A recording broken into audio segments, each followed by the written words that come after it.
Well, at least this is something to scratch off from the bucket list. Sonic Battle.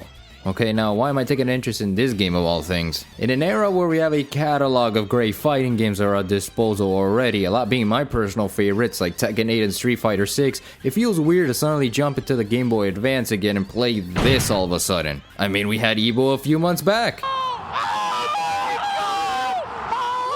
Except it isn't. And today is where I decide to finally review this game, which is funny because I actually been interested in wanting to cover this for almost a while, if you could believe it. First of all, Sonic's no stranger in my life when it comes to platformers, and seeing that I've made my fair share of content about him already, I figured I'd head back from where I left off with a blue blur of speed. Way back when I made a video on Sonic games for the GBA, I briefly touched upon Sonic Battle to highlight as a part of that video's little bundle. I didn't beat the game as I was mostly acknowledging its existence and all that, saying that one day I hope to cover the game in its entirety. Which I mean, I shouldn't have said that in hindsight, but I mean, here we are, am I right? I guess I got nothing else better to do in my spare time, and I think you all were getting tired of me talking about Pokemon after a while. I'm sure, you know, the things your imposter syndrome tells you sometimes. They ask you how you are, you just have to say that you're fine when you're not really fine. But Sonic Battle, man, is there a lot I want to talk about, because by and large, this game has me the most curious as both a Sonic and Nintendo fan. As the GBA was in full swing during 2003, there was a lot that it had packing as is. At least that's what I was told when I was doing some research for this game. I've prefaced this before that I started my handheld adventures with the hallmark of the Nintendo DS, so my knowledge of handheld Sonic games was mostly Sonic Rush, a game I've long covered for the channel and something to check out too whenever you have the time. That and even the Sonic Advance review marathon, since goddamn,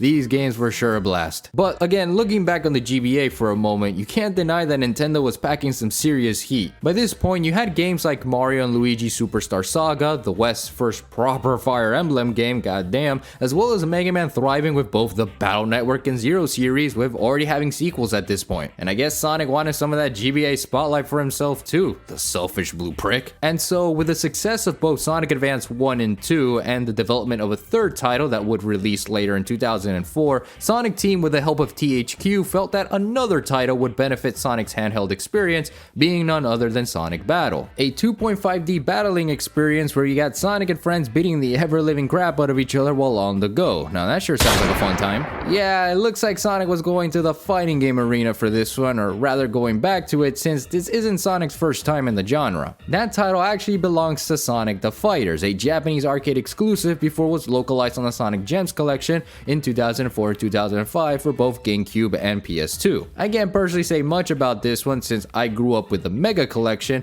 but based on footage out there on the internet, it doesn't look like it's a bad time, but it's clear that Sega wanted to revisit the idea of Sonic and friends throwing hands. Now, whether or not they succeeded in the end, well, you tell me, and just to get some of my feelings out of the way, I don't understand this game being on the handheld. I'll talk more about why I feel this from a gameplay perspective, but in a general sense, I don't think people were that excited to play a Sonic fighting game on the Game Boy Advance, because if I remember things correctly, in order to even play multiplayer in this, well, fighting game, you had to use link cables, and I like to believe people bought those for Pokemon, not Sonic Battle of all things. Well, we can laugh at the attempt all we like at the end of the day. You can't deny the possibility that both THQ and Sonic Team here were somewhat cooking with the idea. Starting with graphics, well, seeing how much people love the Sonic Advance games, they figured that they wanted to replicate that style and refine the sprite work in order to fit the battle aesthetic they wanted. And I have to say this firsthand, this is what I love about Sonic Battle. In fact, it's probably my favorite thing about this game bar to none. If there's one thing I have to say in the past when it comes to Sonic games, the advanced games, like I said, hold a candle in honing in a sprite-based graphics for Sonic and Friends here, allowing a game that not only released in the early 2000s, but also just has a timeless feel to them. With Sonic Battle, it's more or less the same since they practically reused most of the assets anyways, and just gave them a much shinier coat of paint on them just to give that fighting game aesthetic, and you know, it ended up working well for them. It brings out that Sonic flair with a touch of a shonen-like presence that legit made me appreciate the attempt of what they were doing, making for something that is certainly unique in terms of Sonic. Believe it or not, during my time playing this game, I was reminded of those old Flash games and animations during the early days of YouTube or Newgrounds. It especially reminded me of Super Mario Bros. Z, and whatever you have to say about the creator today, I still love what he brought to the table with the animations for this one. Seeing Sonic and Shadow going on with Goku and Vegeta, throwing hands DBZ style, it was the best experience I had as a kid, and I think think it was all thanks to what Sonic Battle provided in terms of sprite work design. But that's enough on reminiscing on days where things were relatively simple in life. Let's actually talk about the damn game here for once, because whew, where do I even begin? Starting us off with the story, since Sonic Battle actually has one if you could believe it, well, it's something for the lack of a better description. Eggman is up to no good again as he uncovers this new robot by the name of Emerald, which, upon learning that it doesn't want to obey anything he says or does, he immediately scraps it at a nearby beach where Sonic conveniently decides to pick it up instead. After encountering Emerald, we later learn that he is actually a Gizoid, an ancient piece of technology that was reconstructed by the none other Dr. Gerald Robotnik, all in an effort to utilize the power of the Chaos Emeralds and, well, I don't know, create the ultimate life form or something? I'm so sorry, Shadow. And from there, the plot just kinda sorta does its thing. And you know, it's funny how short the synopsis is here. The story is what you expect it to be for a Sonic game, especially one that was during the adventure era in the early 2000s. You got Sonic meeting a new friend, sees the friend is dangerous, beats up said friend, and foils Eggman's schemes all the same while continuing to do his usual blue blur of speed things. It's pretty straightforward as you can imagine. Can't complain too much about this since this is a handheld game at the end of the day, and considering this was around the time of Sonic Adventure 2 Battle and Heroes, it's nice that we have a story that didn't involve pissing on the moon for once. It's funny too playing this game after Sonic Advance 3 because as far as I'm aware, this game ties itself with the creation of Gemerald. It's nice continuity by Sonic standards at least, but they didn't do anything with that there, and they certainly didn't think to do something about that here. But while the story is bare bones, I actually enjoy the characterization of Sonic and the gang in this game. If you could believe it, this game is possibly above Frontiers for me in terms of that, because of that focus of character detail and quirks that Battle seemingly provides. They did a pretty solid job with the characters' personalities, showing what their lives are like when there's not a giant lizard in space, a metal dragon having an inferiority complex, or the second coming of Noah's flood looking to throw hands. Hey, wait a minute. Really, everybody here is having more of a slice of life moment, and on the off chance that they do have serious moments with each other, it doesn't feel as life-threatening, but more like friends having to deal with something during the weekend. You have 8 story modes to go through, ranging from Sonic to Amy to even Emerald getting an arc of his own, and you know, I like this a lot. It gives every character their own interactions with others that you normally wouldn't see in the main games due to how those games are written. Sonic here is about the same as he's always been, sure, but you see the adventure era personality kick into high gear with his snarky attitude of doing whatever the hell he wants but also means well to others. Or how Tails and Knuckles aren't relegated to side character status as Tails continues to mature and do things by himself while Knuckles isn't so numb in the brain and someone knows what he's doing along the way. He still gets tricked by Eggman and falls for his traps, but besides all that, he's nothing like what they did to him in the Meta era or Sonic Boom. Shadow's portrayal here though might just be one of the best ones in my opinion. Seeing his development in both Adventure 2 and Heroes, you see him enjoy the company of Sonic and others, but he still has his brash personality to do things his own way but without feeling unnecessarily edgy. He fights with a much clearer purpose, and that is to avoid the tragedy that befell on him on the Space Colony arc, and he actively regrets having to deal with Team Sonic because of their idiocy with Emerald. Shadow is played with the idea of why a weapon like him has a soul and how Emerald deals with it throughout their encounter. It's a bit tragic and easily one of my favorite versions of Shadow's character, which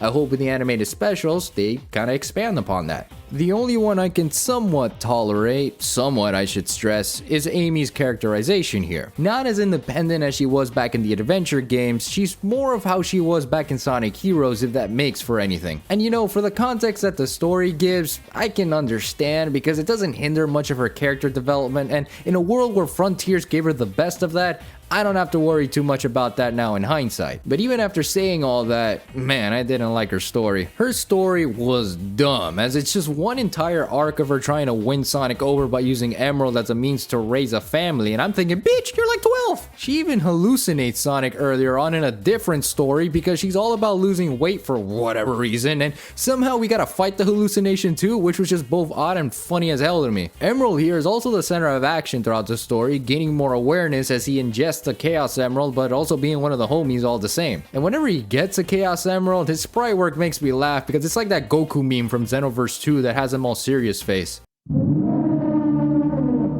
He's constantly involved in the story as he learns to grow his soul and heart with the help of Sonic and friends, eventually understanding what it means to have emotions and fight for what he cares about. It made the ending a bit tragic too when he has to say goodbye to everyone, because you do grow attached to him the more you play as him and see things through his perspective. The dude sure gave me major whiplash though, because one moment he's all giddy like a little kid and then suddenly decide, okay, time to blow up the planet, and now just legit taken aback. Happy to see that Sonic took care of that during the longest minute ever though, but that was something to experience to be sure. You could also say that Emerald acts as the main protagonist after you beat the game, or even just go through 2 or 3 stories, and I appreciate the attempt to flesh out a new character to add to that roster. Now, does it leave an insane amount of impact in terms of his character?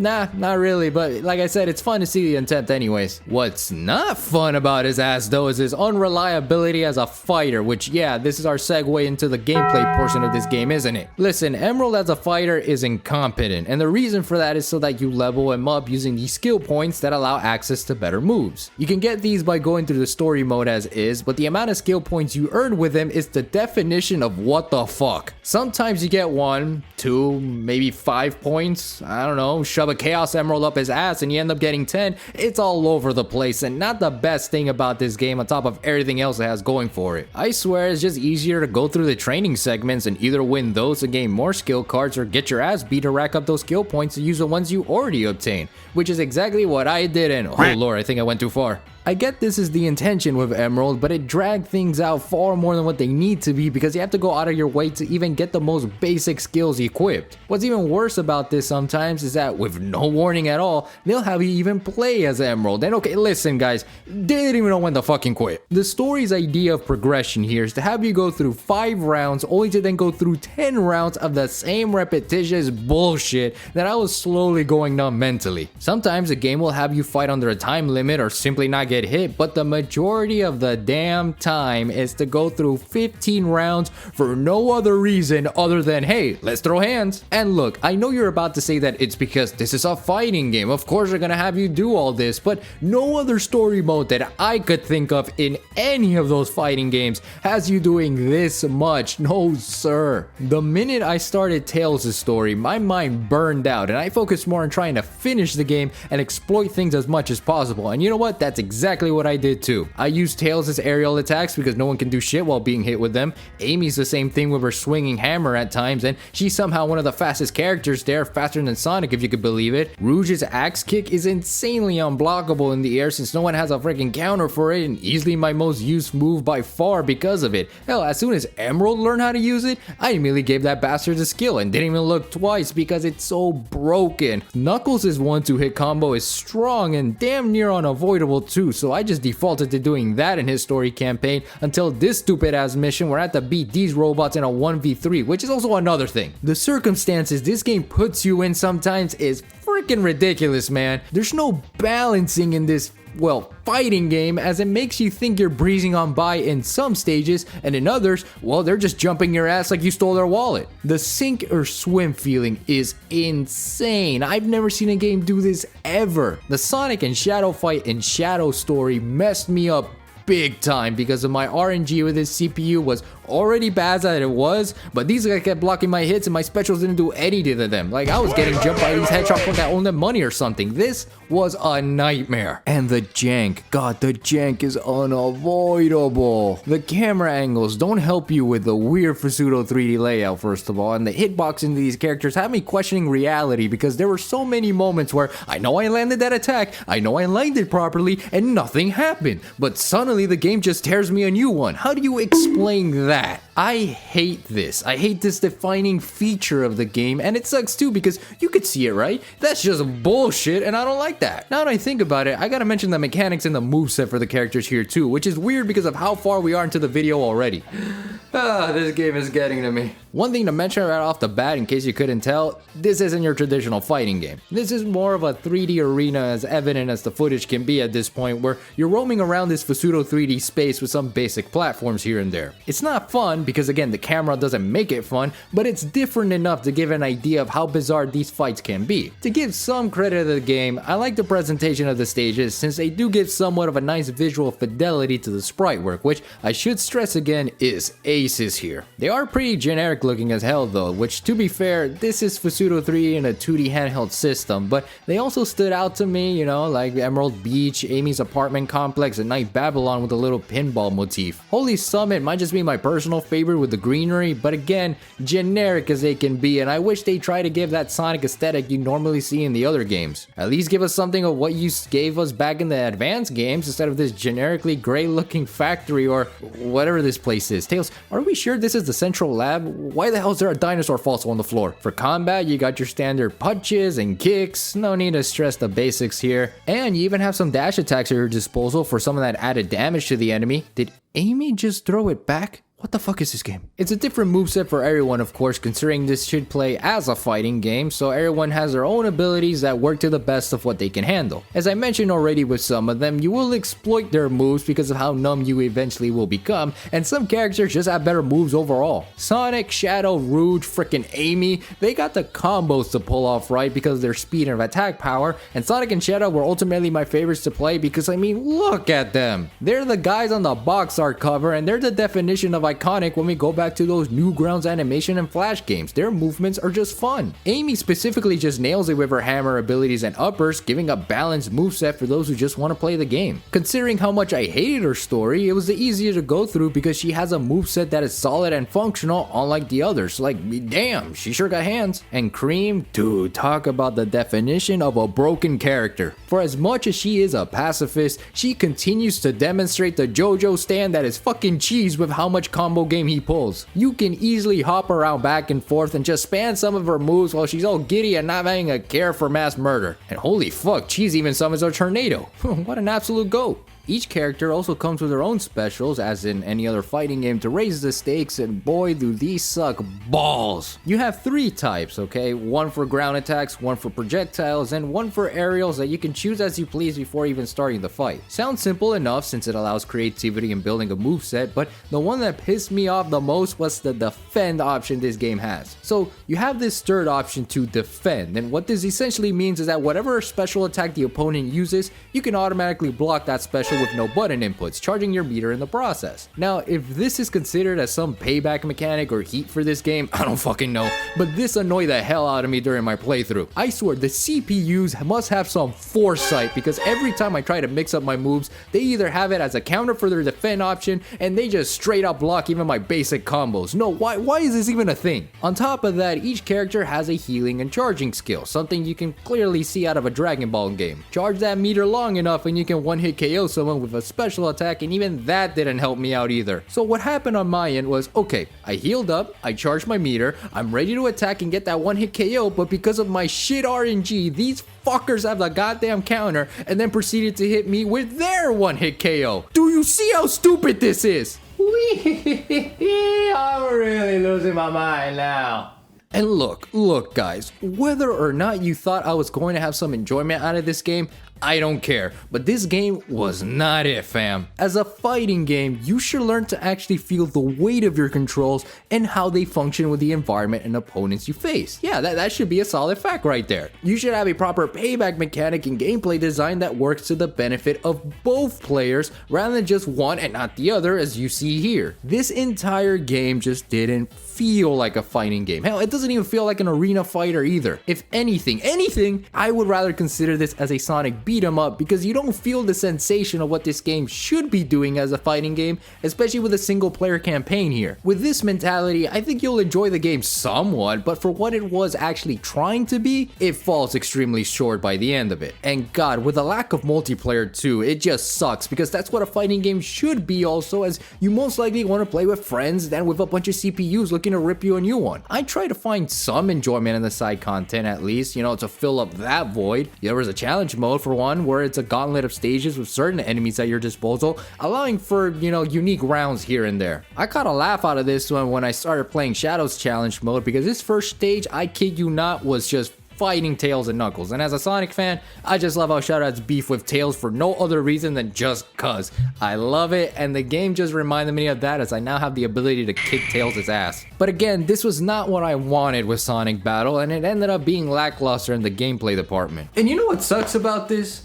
I'm actually down with the idea of seeing Sonic and friends just beating the crap out of each other simply because why not? For as much as I hate the end result, there's a part of me that wishes this game could have done more, or that Sega could have brought it back at some point since its initial debut. There is something in Sonic Battle that I think Sonic fans out there can enjoy out of, be it the story and characterizations, and I can argue even the gameplay to some degree. And it sucks because that's what this game is, sadly, to me. It's missed potential for something that legit can work if Sega or Sonic team took the effort of making it better. I'd argue that this game shouldn't have been a handheld game, but rather a GameCube exclusive similar to what they did with Four Swords Adventure of Zelda. A GBA style game on a console. Now that sounds like a fun time if you think about it, and Sonic Battle could have easily done that in hindsight. Hell, even if that didn't happen and we ended up getting what we got, there's still time to make a proper fighting game, and I'm not talking about traditional 2D like Sonic Showdown either. I get the praise for that game, I really do, but I don't see that for Sonic in my opinion. I'm mostly talking about going the